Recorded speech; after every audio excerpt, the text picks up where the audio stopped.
With Tom Cruise's new movie Digger coming out soon, it feels like the perfect time to talk about him. Because every time he drops a new movie, it reminds me of just how long this man's been doing this.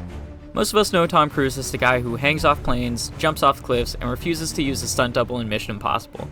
But before all that, before the running, before the stunts and the chaos, Tom Cruise was something else entirely. He was a literal knight in shining armor. What are you? Even though Legend isn't Cruise's first film, as Endless Love, Taps, Losing It, The Outsiders, All the Right Moves, and Risky Business all came before, 23-year-old Tom here low-key reminds me of Steve Harrington from Stranger Things, but I would chalk that up to the fact that this photo was taken in the 80s and Stranger Things is set in the 1980s of Hawkins. But what really makes Legend stand out isn't just Tom Cruise's early career charm, it's the world this movie drops you in. This movie is pure fantasy. We're talking enchanted forests, unicorns, goblins, fairies, and a very clear good versus evil setup that feels like a bedtime story. Until it suddenly isn't. And then there's darkness.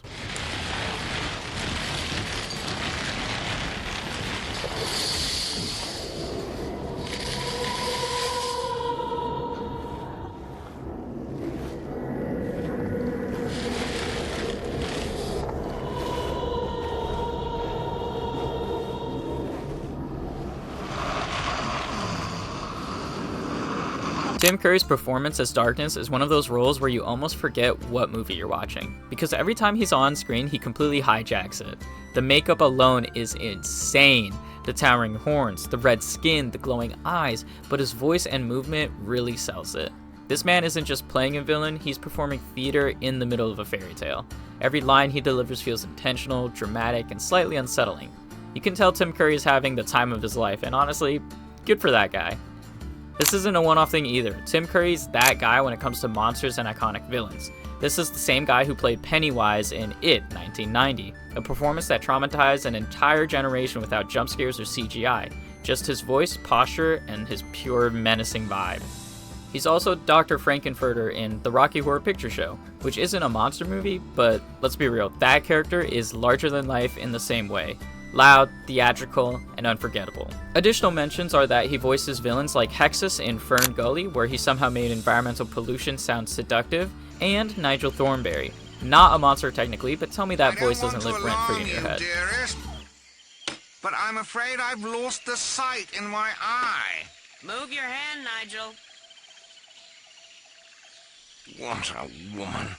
Hollywood figured out very early that if you need a character to feel dangerous, strange, or just slightly unhinged, you call Tim Curry. He doesn't rely on effects, he is the effects.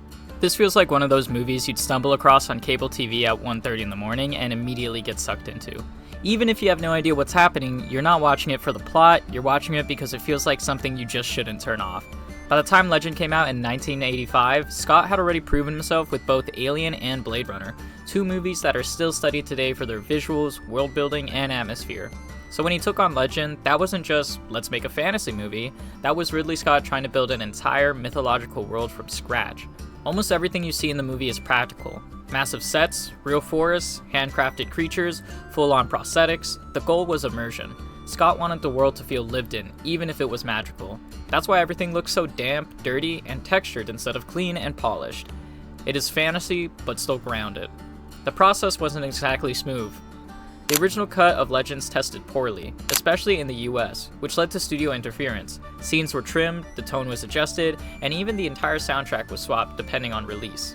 And just a quick note on that, there are multiple versions of this movie. Different cuts, different soundtracks, different vibes entirely. One version leans heavy into the orchestral fantasy music, and another just says, what if we just made this synthy as hell?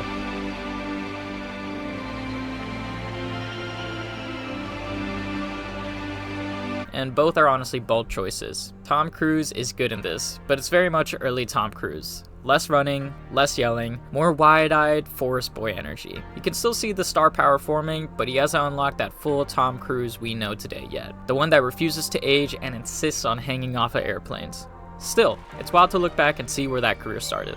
Again, it's important to remember that this is Tom Cruise before the brand, before the rules, before the expectations, before every role had to come with a headline stunt. You can see the confidence starting to form, but he's still experimenting, still figuring out what kind of leading man he wants to be. What's wild is that Legend didn't define his career. but it absolutely helped shape it. Within a year, he's in Top Gun, and everything changes. The scale gets bigger, the roles get louder, and the image of Tom Cruise, the movie star, fully locks in. Looking back now, Legend feels like a snapshot of a version of Tom Cruise we don't really get anymore. Softer, quieter, more fantasy-driven. A reminder that even the biggest stars had a weird, risky projects early on, and sometimes those are the most interesting ones to revisit.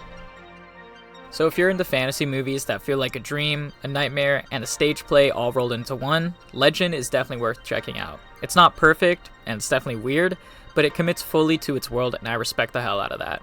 If you've seen Legend already, let me know what you think about it, especially which version you watch, because apparently that matters a lot more than I expected. But again, if you haven't seen it, maybe tonight's the night you've experienced one of the strangest fantasy movies of the 1980s. As always, my name is Kevin, and I like to talk about things that I find interesting. Thank you, and have a great rest of your day.